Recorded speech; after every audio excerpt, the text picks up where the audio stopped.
Hey there, greetings everyone. Your cartoonist pal Stan here for another evening of improv cartooning on episode 41 of Rent. So welcome everyone. Thank you for joining me. Whether you're live or watching on replay, I'm glad you're here.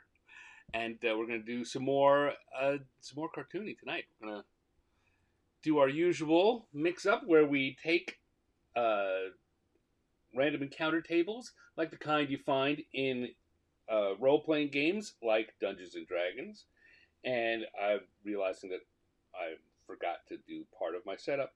And we use a die roller to randomly pick a who, a subject, and a what, a location or an action or something like that, and then I draw it, and you get to join me and enjoy it. Hopefully, and hopefully you can join me also by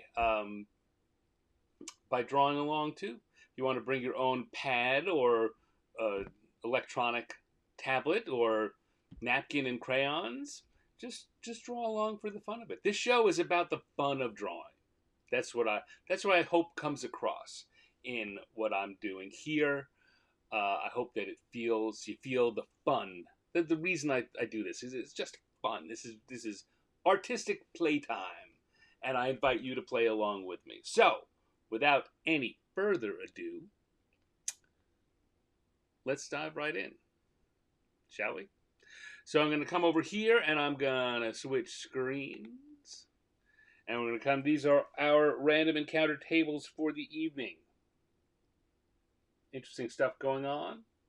We're still in we're in the middle of winter, so we still got some winter stuff going on, and just some other things. I'm gonna start spreading some new things. I realized that I like to do seasonal stuff, and I thought, oh, Valentine's Day is coming up, but with the way things pan out,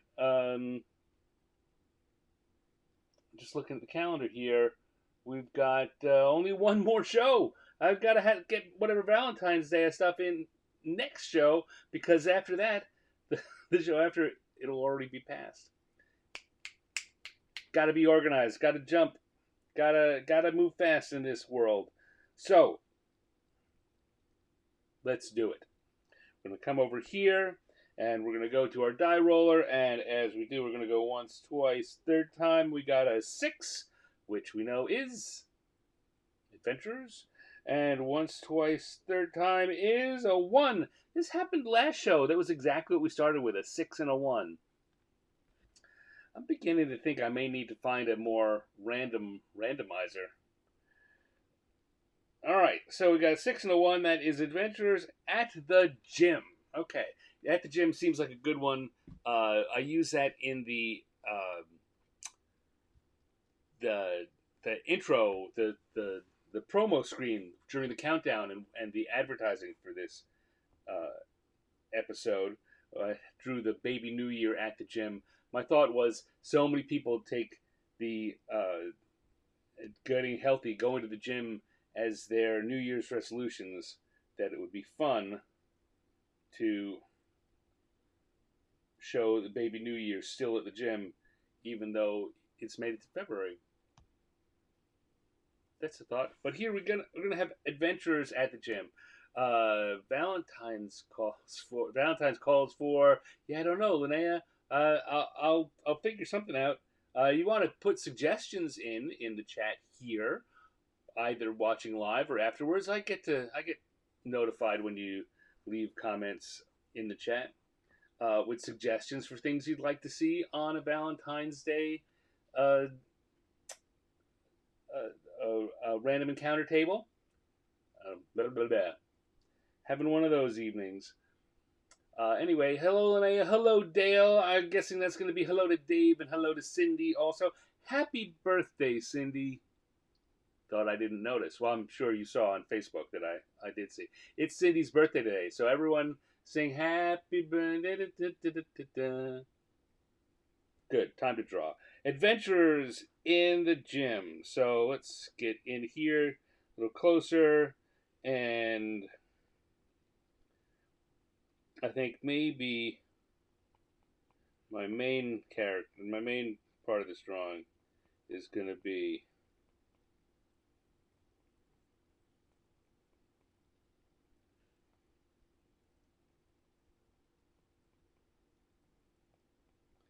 a wizard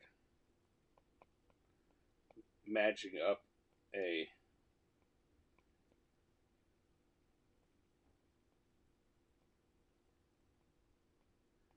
barbell.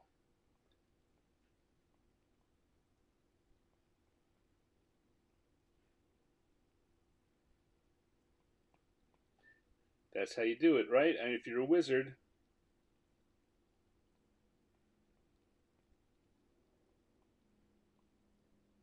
or maybe we can. Rather, I was going to put his hand on his hip there, but maybe what would be better is if the wizard's holding a squeeze bottle.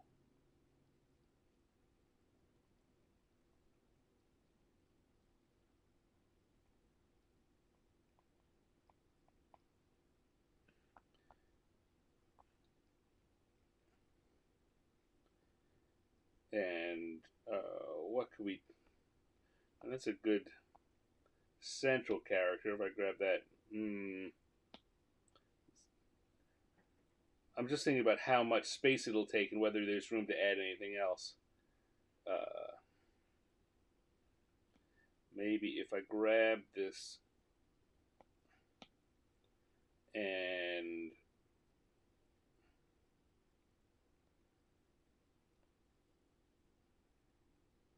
flip it like that and move it over here, then there'll be more room.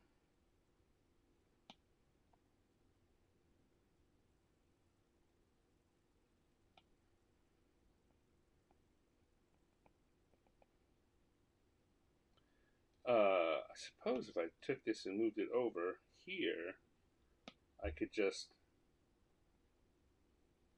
have the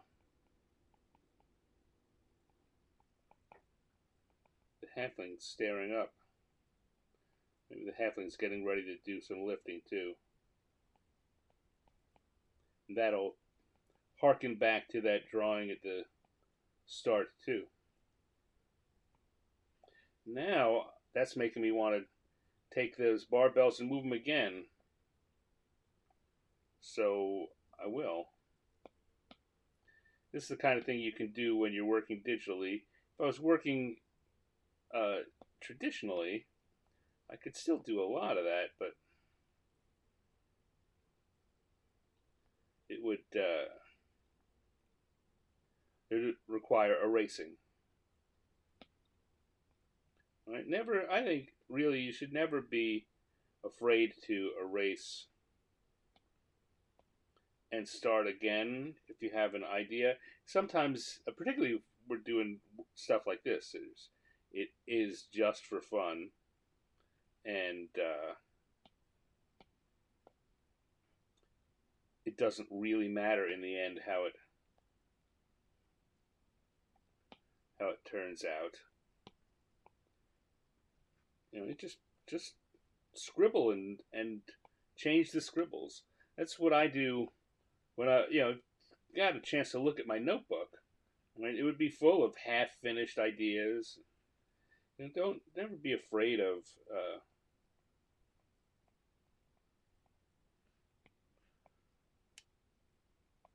changing your mind, of exploring a new thought.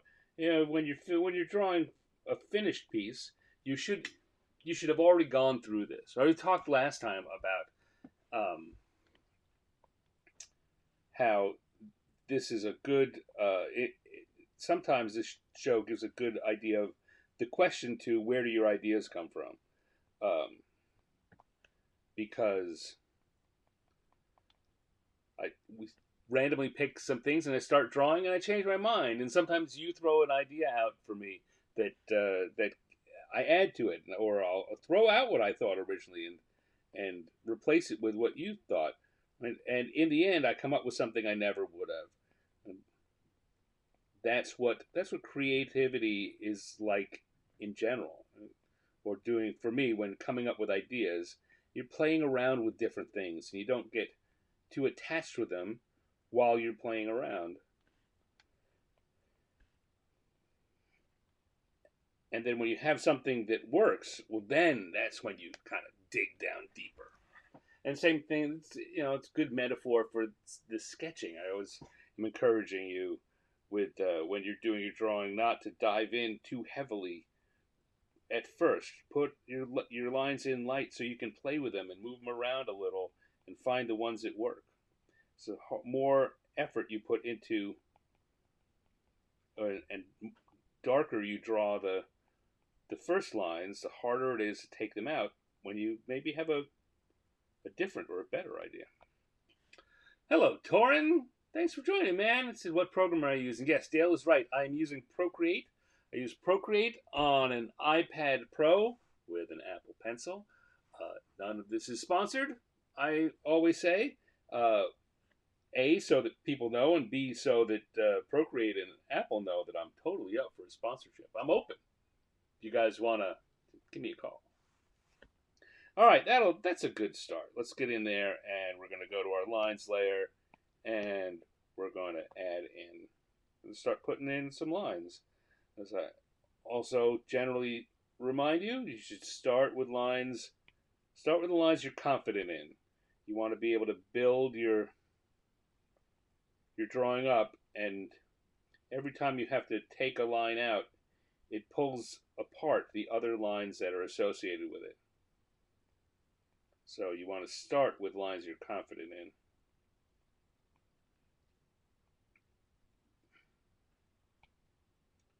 So you know they're not going to have to be pulled out.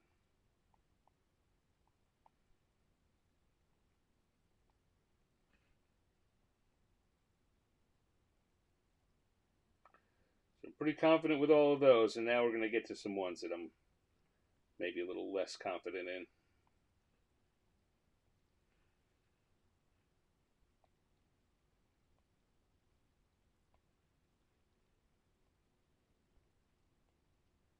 How are you doing, Torin? Torin is another terrific cartoonist.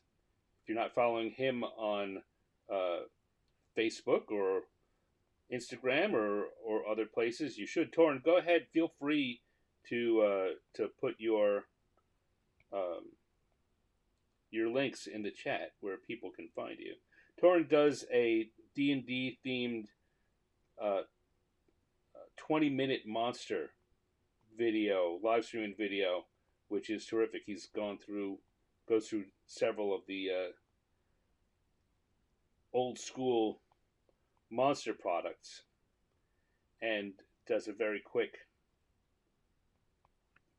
drawing based on them. I think it's very different from what I do here, but maybe even more brilliant. And and they come out really great. I love what Torrance doing there. All right.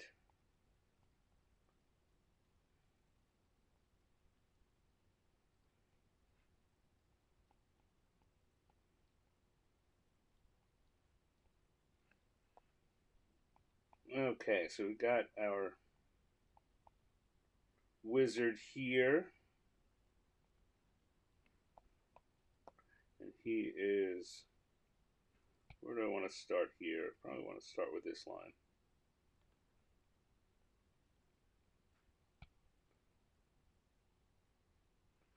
Lifting up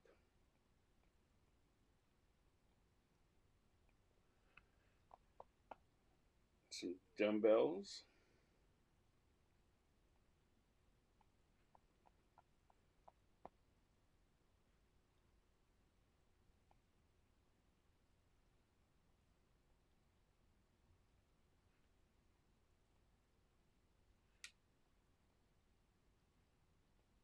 Like so.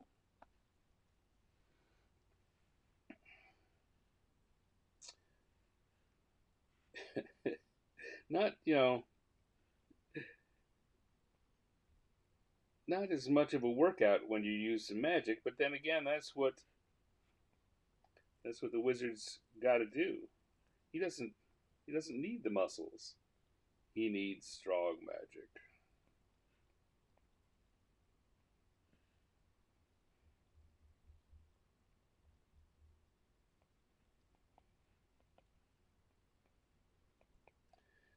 so. Zoom in here and add our little halfling.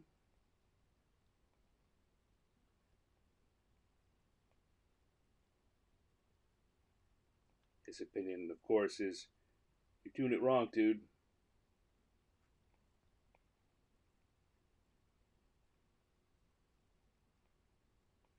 Or maybe it's more like, damn it, I wish I thought of that.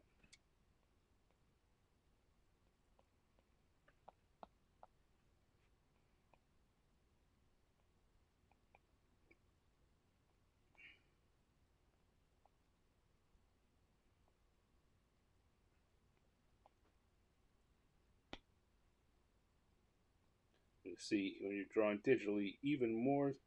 So it's so easy when you do come up with something you want to change, to just digitally take it out like that.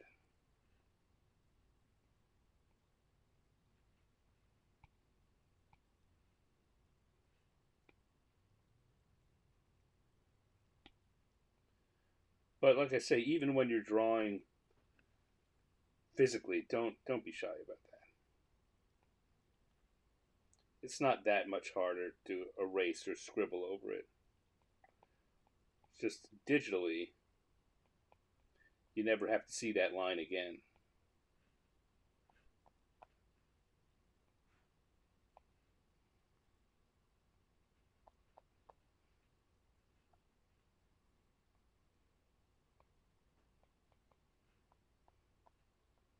All right, and that's a good set of lines there.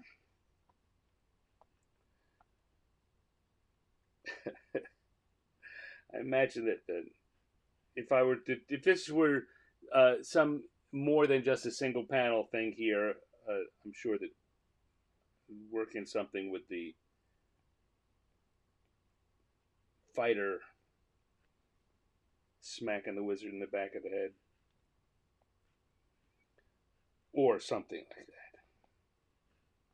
All right, so there we go. That's good line work. We're gonna quickly take the blue line sketch out, and come and add a couple of extra bits in here so that it still feels complete.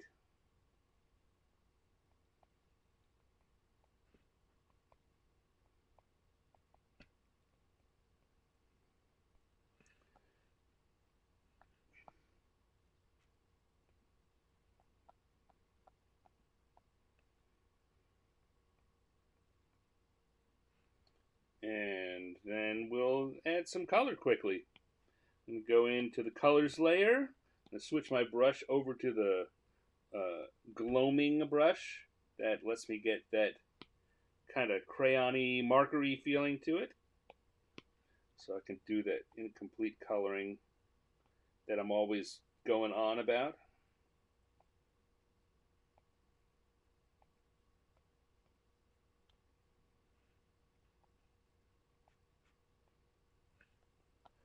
How are you guys doing this week?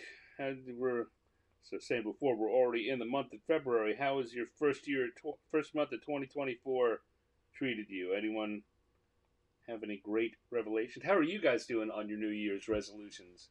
We see that the adventurers are still in the gym, though cheating. Cheating.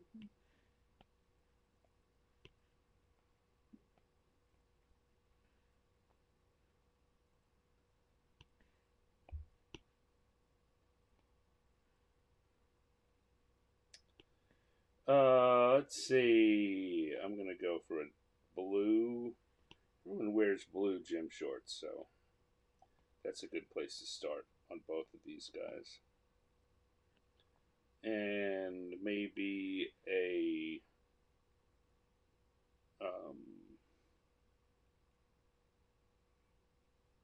yellow top, red top for the wizard.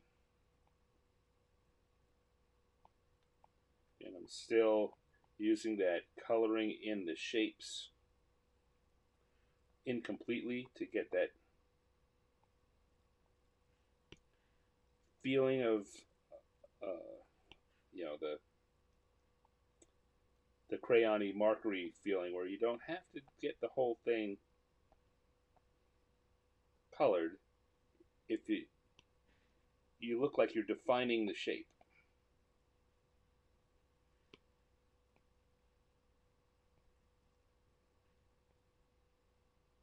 It's amazing to me. I know I've said this before too. It's amazing to me how the brain you can get the brain to do the work for you.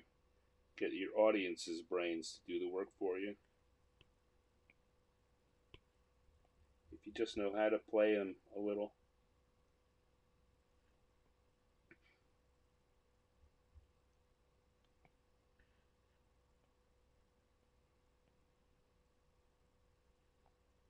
Go back and put that on the side.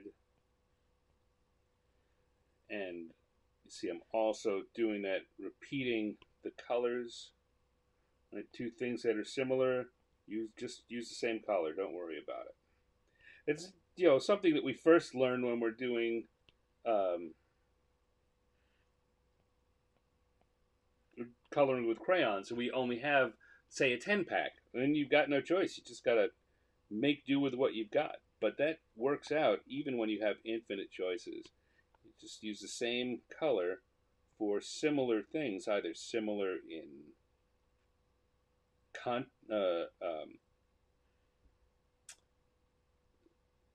material they're constructed in, or similar in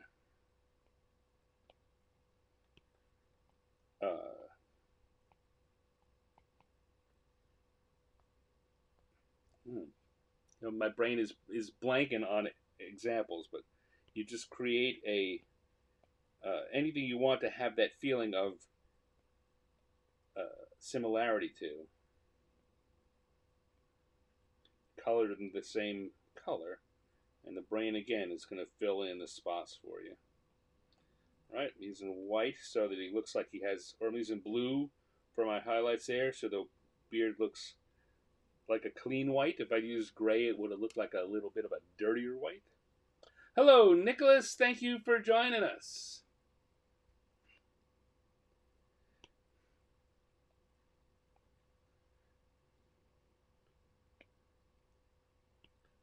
Let's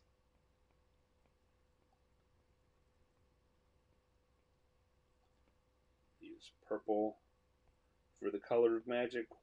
Purple is so magical. Magical! And we'll use it for the trail here just to show that that's magical too. Alright. That's looking pretty good. It's a good start. Maybe you want to come in here and shoes. But, you know what else I want to do, though? I realize here we're going to come back to our black drawing. I want to put a little bit of magical effects around the hand, too. Just in case you were missing that.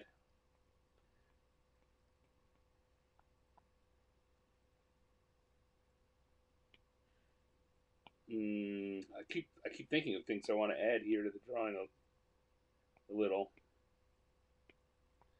So I'm also going to give just a little bit of motion so that we see that the wizard is motioning his hand up and the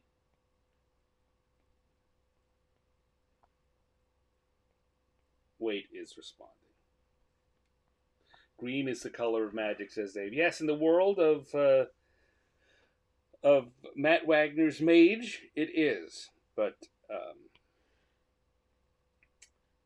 in our world here, at least for this drawing, green is the color of magic.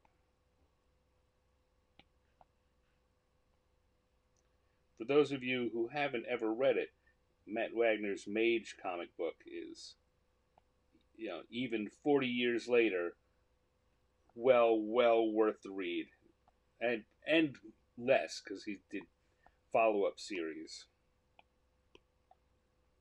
But go back and start with the original. Green is the color of magic. Electrosynth Classics. I don't know who that is, but welcome. Thank you for coming. Love the creatures this month. Thank you. The caricatures this month. Thank you. Thank you. For those of you who may not know what they're talking about, I, in January, took part in a little challenge called Caricature Resolution, where each day in the month of January, they had a list of a different person, famous person, one way or another, that was the subject of the day, and the idea was to draw a caricature each day in January, and I did it. I did 31 caricatures to start the year off, and turned out well. I had a good time.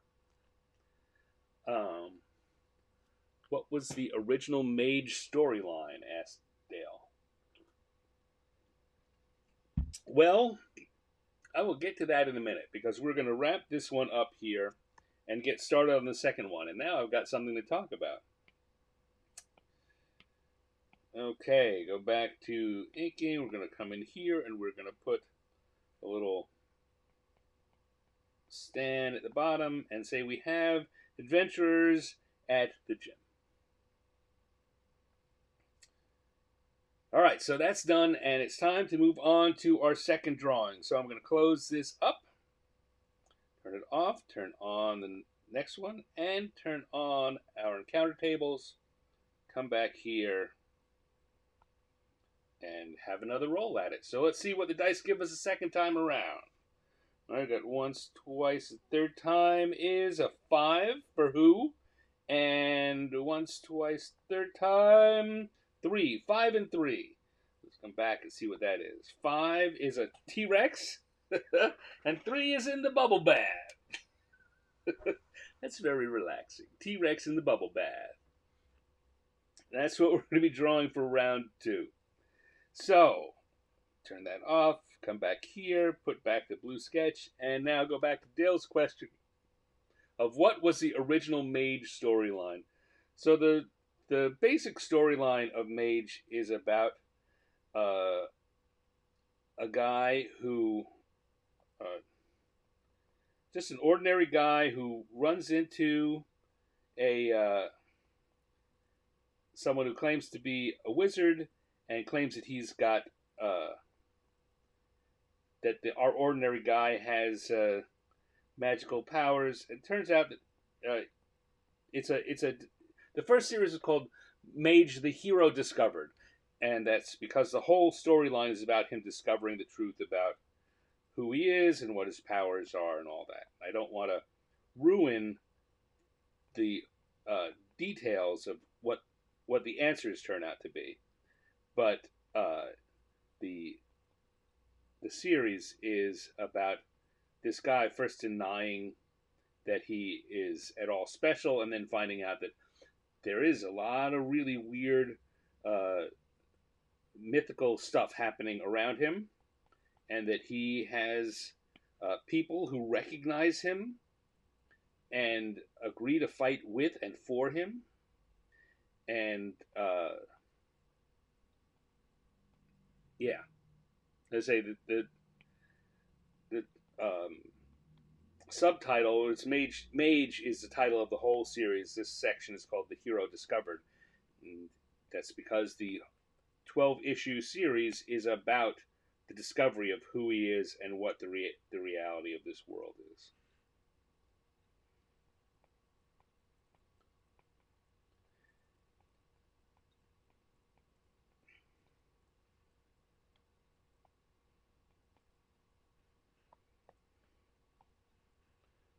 There we go. It's coming together pretty quickly. I think maybe I want to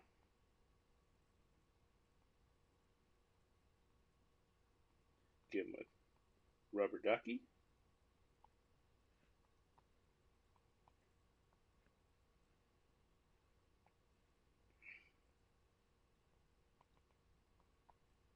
There we go.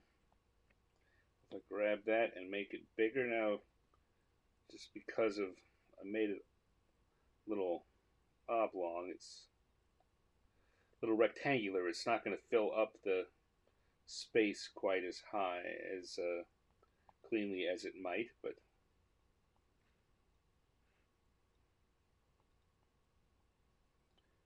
that's all right. T-Rex in the bubble bath. Sometimes these drawings are just more, I don't say obvious. Sometimes they just reveal themselves very quickly. It's a interesting idea, but it's not no need to complicate it. Although, besides the rubber ducky, what what could we do to add a gag or an idea in this? Any thoughts?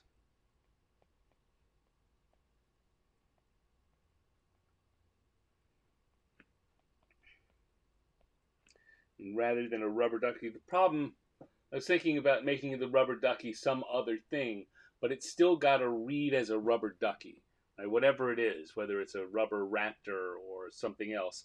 In the end, in a quick glance, it's got to be clear that he's holding a rubber squeaky bath toy. Um, so I'm thinking that I want to leave it as a ducky, but I'm open to other possibilities. Um,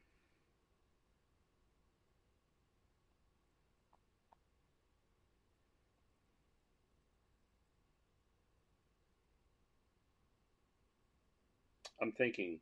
I know that's not very entertaining for you when I'm not saying anything and I'm not drawing anything and I'm just staring at it. But sometimes I need just a couple of seconds to do that.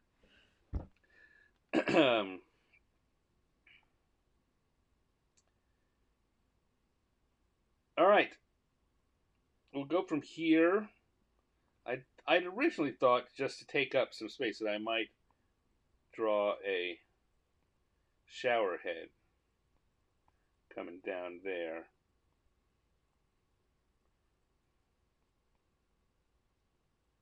Maybe I will.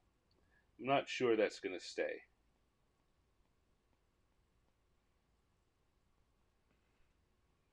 Because, yeah, there's not enough in this drawing. In fact, I'm sure that's not going to stay like that. There's not enough in this drawing to give that the context it needs.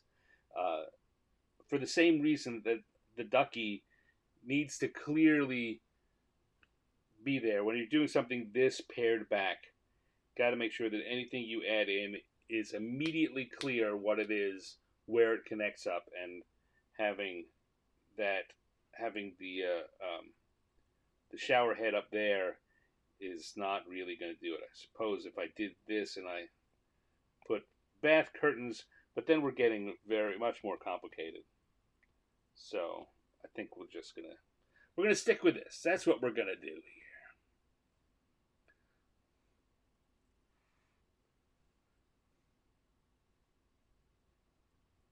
All right, so we're gonna go to the lines layer, turn back on the inking lines, the black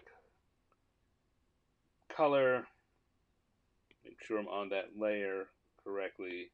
Let's lock that sketch just to be sure. And here we go again. We're going to start with lines that we're confident in.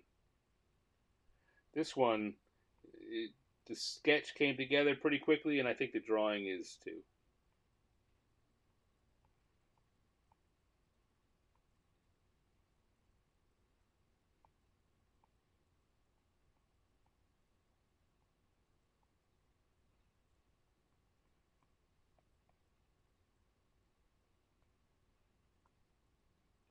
I'm going to have this bathing cap on.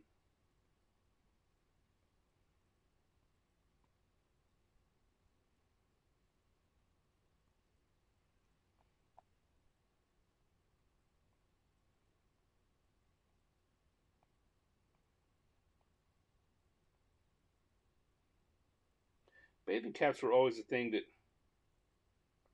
I wasn't sure when I was growing up, like if that was a real thing. It just wasn't something that I saw it in cartoons, both animated and still, and comic strips and comic books, but I never actually uh, knew anyone that used one other than for swimming. But the kind of bathing cap here for taking a bath,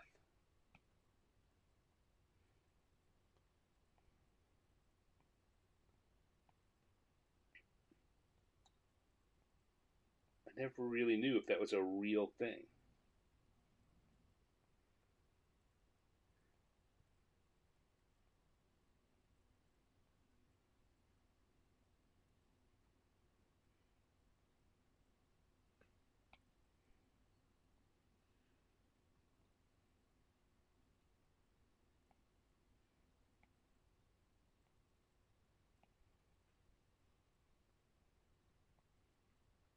Any of you have similar relationship to the bathing cap? In a world these days where most people shower and bathing is either a complete luxury or something you do at a spa where the point is to soak. Are bathing caps a thing that most people have?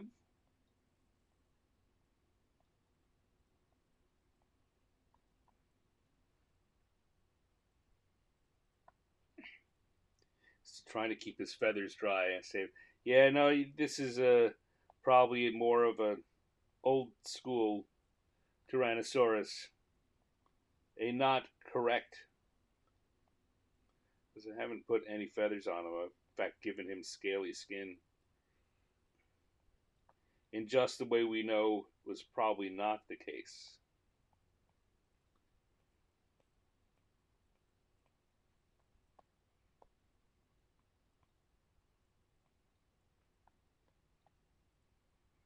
Mm,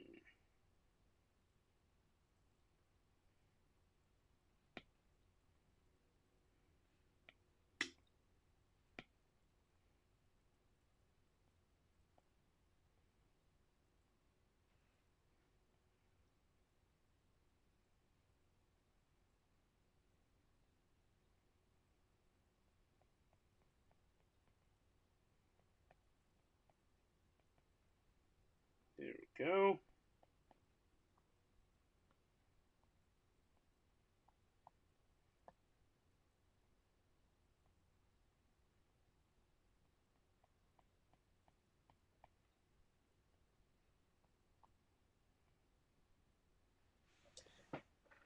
Tyrannosaurus in the bath.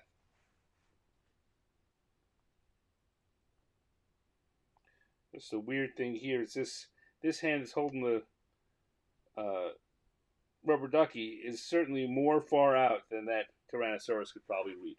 There's another thing that comes up a lot when you're thinking about what to draw, and it'll come up a lot uh, once you start drawing things, where you find out that there are times when it's important to be realistic. That someone can't reach somewhere, can't bend a certain way, and there are times when it's okay to just stretch it because it makes the image easier to to read, to see. Um, and there's no real rule for when one is or isn't appropriate. Uh, my um, my measuring stick is always, does it draw attention to itself? Like before I said that, were you thinking, man, that T Rex couldn't, his arm can't possibly be that long? Now, if you were, if everyone was, then I probably ought to change that. But I kept looking at that and thinking, yeah, some people will, but most people will just accept it. It's already a T Rex in the bath.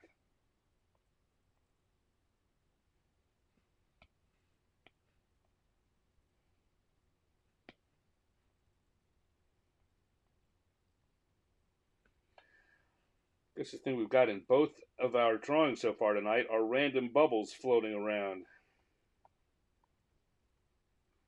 Okay, so we'll close, we'll take the sketch off and look at what we have here just to make sure.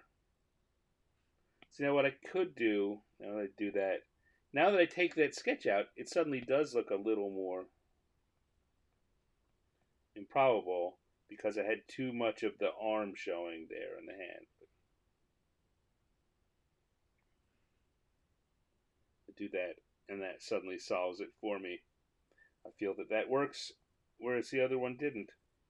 And let's say, in the end, the two things you need to worry most are, is the audience going to be okay with it, and are you going to be okay with it? Because in the end, if every time you look back at the drawing and it bothers you, then you should probably make the change. And if every time you do it and the audience, the people you show it to, comment about it, well, then you know that if you do it again, if you do the drawing again, you should take a different decision. And over time, you begin to get a feeling for where those lines are. I wish that there was an easier rule that I could tell you for that, but there just isn't. Haley, hello, Haley. Thank you for dropping in. Good to see you. All right, so we're now going to do a quick little bit of coloring on this, and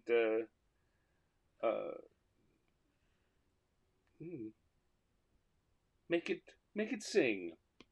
So I'm going to come back. I think red is color I will use. Kind of a not quite so blaring red. We're going to go back to our gloaming brush that I like so much for coloring. And again, here I'm going to use the shapes within the drawing for making coloring shapes to help give it a feeling of extra three-dimensionality without really doing anything for it.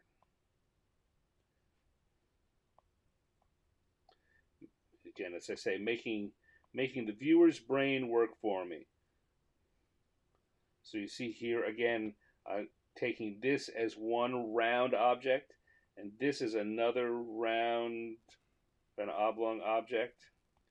And by doing that, it creates the illusion that there's more detail in the drawing than there really is. And use a very pale yellow for his underbelly.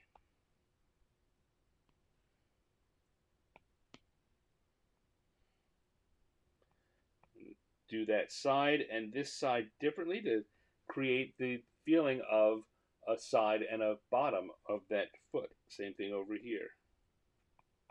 It was clear that's what was going on, but by adding these little coloring hints, you make the viewer's brain really believe it. You really sell the idea.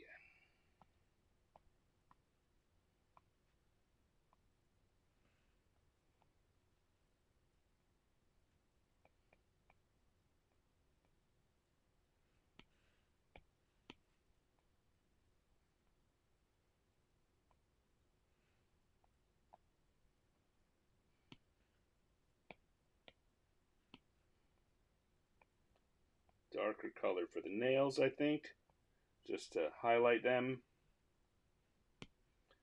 Back to that very pale yellow here for the underside.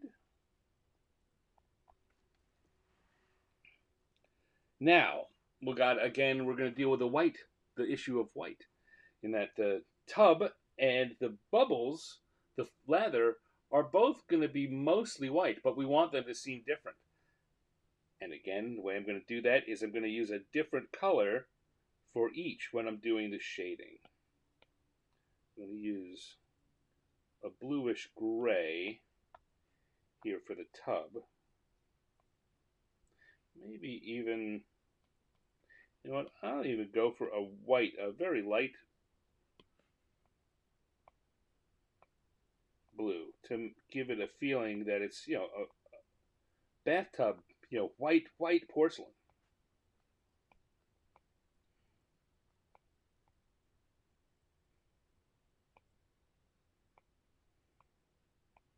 Still, that tub is good 80% of it is still just white. All I've done is add a few blue lines on it, but it gives the whole thing already.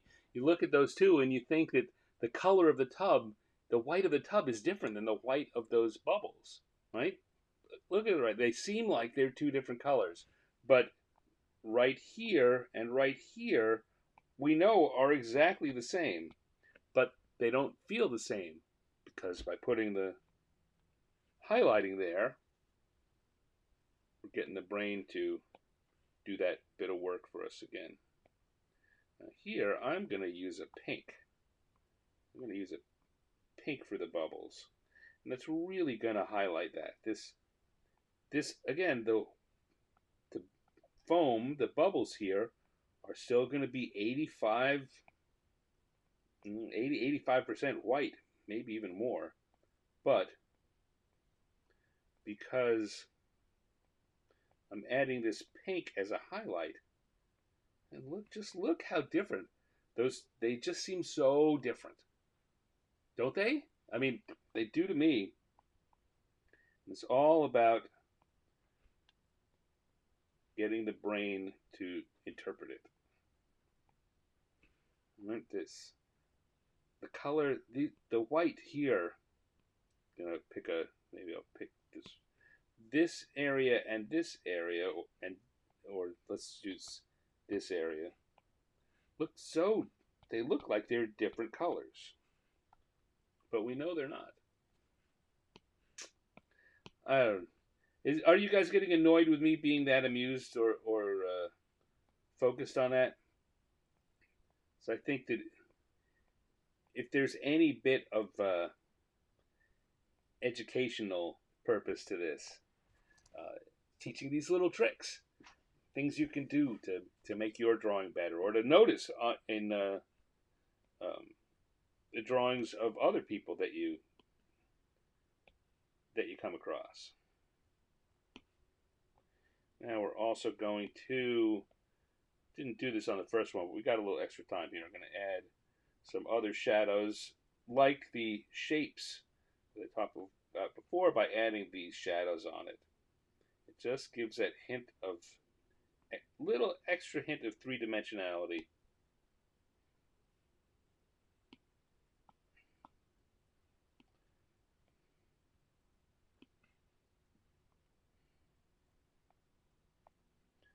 Even though we've done nothing to add, to go out of the way to make it difficult for us to draw, the whole thing is going to feel a little more solid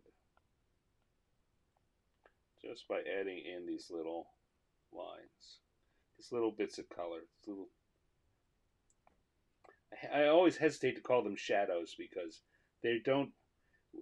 When you've drawn for a while and you've done any study of it, you know that a lot of these are not where shadows would go. They're just because of the way light really works. A lot of them are conflicting. Can't have a shadow here and a shadow there. But you can put these little bits of shade in, these little bits of coloring, as long as you're doing this non-realistic style of coloring. All right, there we go. We have ourselves, so let's go back and come in for the drawing lines again and put a little stand down there because I think we have a nice little completed drawing of a T-Rex in a bubble bath. Yeah. All right, I'm going to take a slight little pause here, have a sip of drink, and see what's going on in the chat. I'm glad you guys are having a nice chat with each other.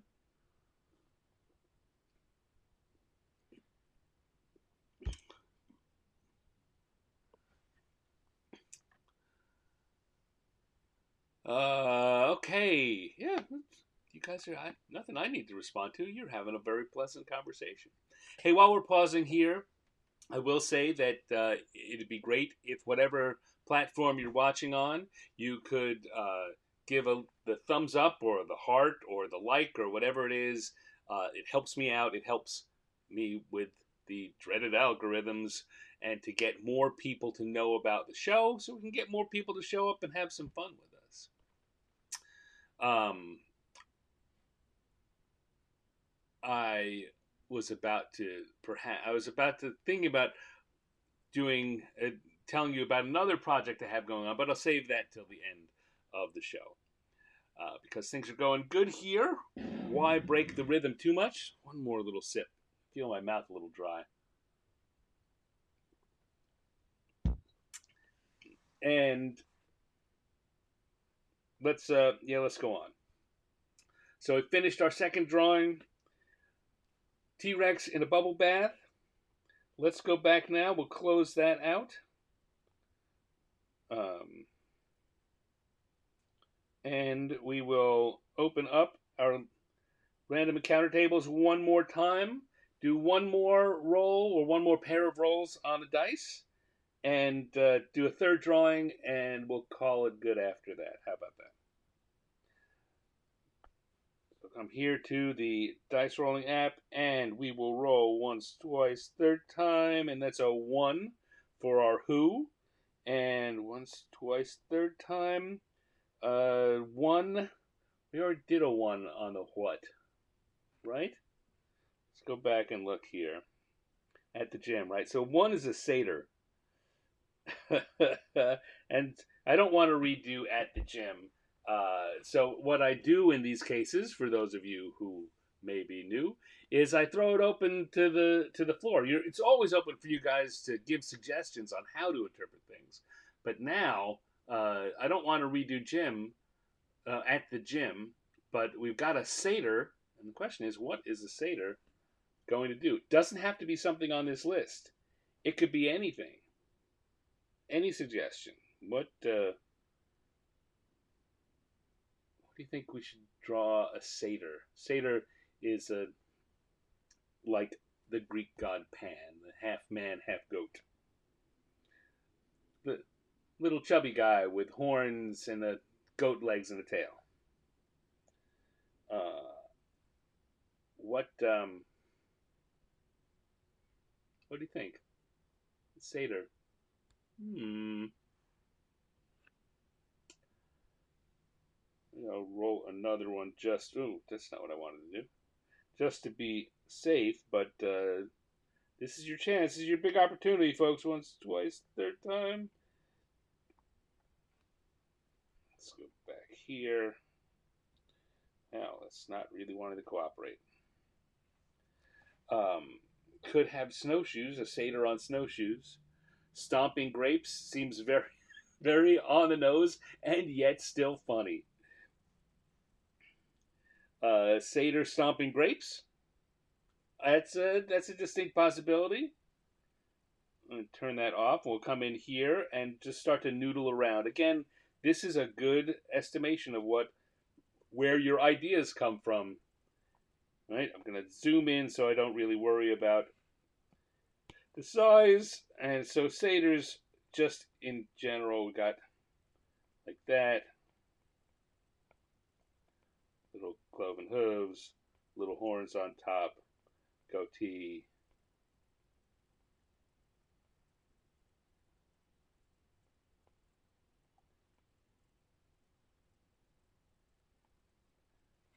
That's a satyr.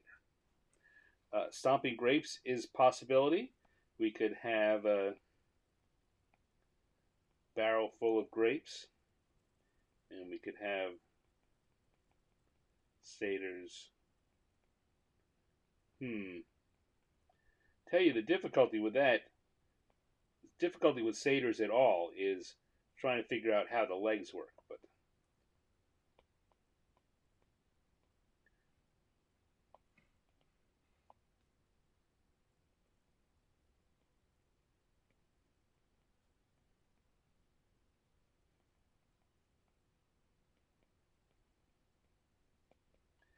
Just having a nice big old party. Stomp, stomp, stomping on the grapes.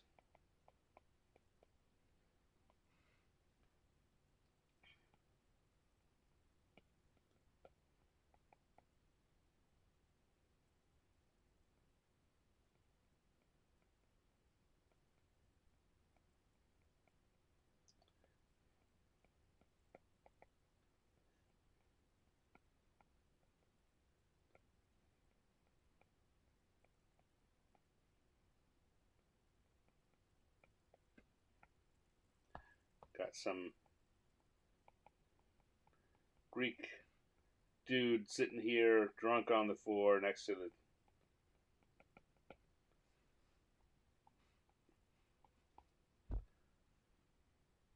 doing the Snoopy dance on the grapes.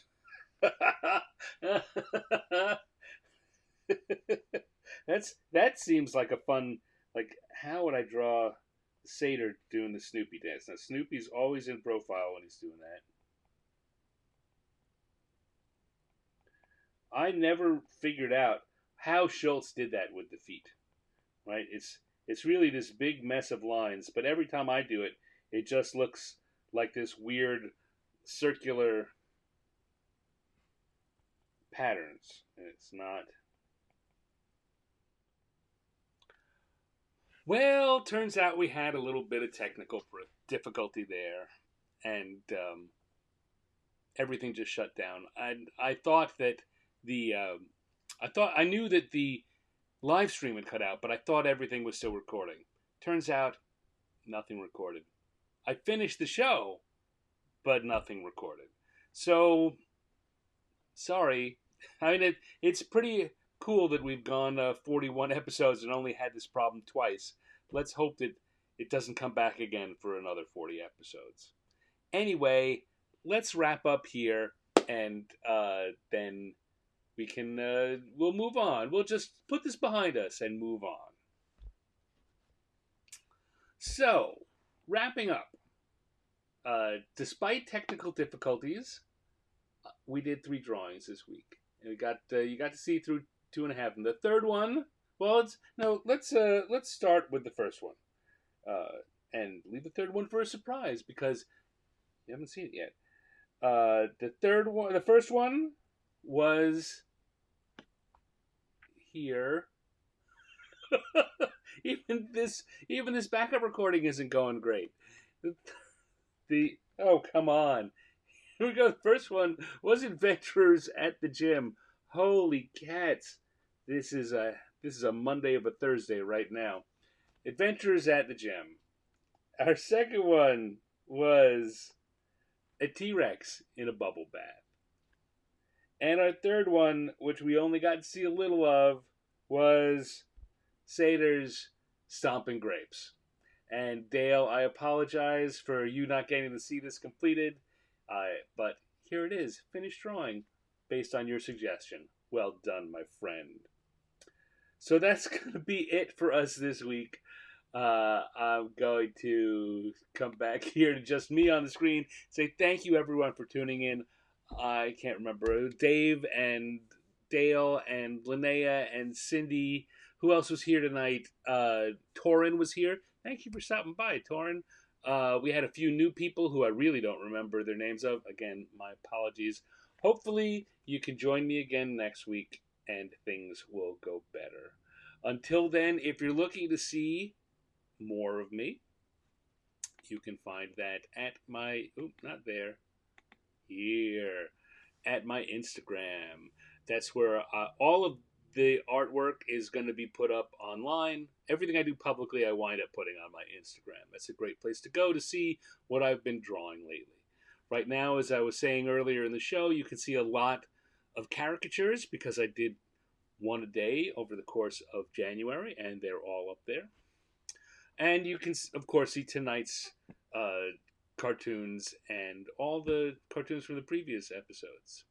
If you really like what I do and you want to show a bit of greater support, you should consider joining my Patreon, where I give people behind the scenes glimpses of what's going on, my creative process, and make sure that you get in your email copies of everything that I do publicly, so you don't have to be sure that you go searching it out. That you don't be afraid you miss something. Um, and at some levels, I do things like send out holiday cards and even 3 or 4 times a year stickers, just for the fun of it, because everyone loves stickers. So if you've got the means and if you have the interest, please, I invite you to check it out and consider joining my Patreon community. If not, like I say, everything's available for free. There's nothing in the way of a drawing that you won't get for free. You may not get the high res version. You may not get it. Well, you won't get it sent to your email. You won't get the backstory that I may tell in the posting, but you'll get the art. If you want all those other fun things, think about joining the Patreon. Also, as I think I hinted at earlier, I'm doing a second podcast. This one is to celebrate the 50th anniversary of Dungeons and Dragons, which is happening this year. And the name of that is 90 years in the, or 50 years in the dungeon, 90 years. 50 years in the dungeon for the 50th anniversary. We've had 2 episodes so far, and it is also a drawing-based, or partially a drawing-based show, where I take each episode, we're going to talk about a year in the history of Dungeons and Dragons, and I will do a cartoon homage to a piece of art from a classic D&D product, while I interview gaming celebrities. My career has put a lot of those people in my, I was going to say Rolodex, but no one knows what that is anymore. In my contact list, and thankfully, most of them like me enough to want to come and chat with me for an hour. So if you want to see that, 50 Years in the Dungeon, it's on the same channel wherever you're watching this now, so just look for it there. There's also a Substack, as you can see here, 50yearsinthedungeon.substack.com, that you can join. That will have little bits of behind-the-scenes info, links to the shows, and the finished versions of the art, because not all the art will be finished during the shows. I invite you to stop over and take a look. It's free. And one of the bonuses is that at the end of every month, I'm going to choose one subscriber from among the free and from all the subscribers. Kind of blindly choose one subscriber and send them a signed print of one of the pieces of art that I did on the show. So if you want to own a piece of Stan art, if you want to get a signed print from me at no cost to you, you can sign up for the Substack there. And if you do want to pay to be you want to become a paying member of the Substack, there will be a level where you automatically get that same print. You don't have to wait for your name to be drawn. You'll just get it. So, again, have a look, or just drop in and see the show. They're live on Wednesday evenings, the night before this. Same time, though, 6 p.m. Pacific, Wednesday evenings, 50 Years in the Dungeon. I hope you can be there. So, yeah, it's been a weird night, but not a bad night. I mean, worse things happen at sea, as they say. So, again, thank you, everyone, for coming. I appreciate it. Hopefully next week things will go smoother. And until then, I'm just going to say, take care.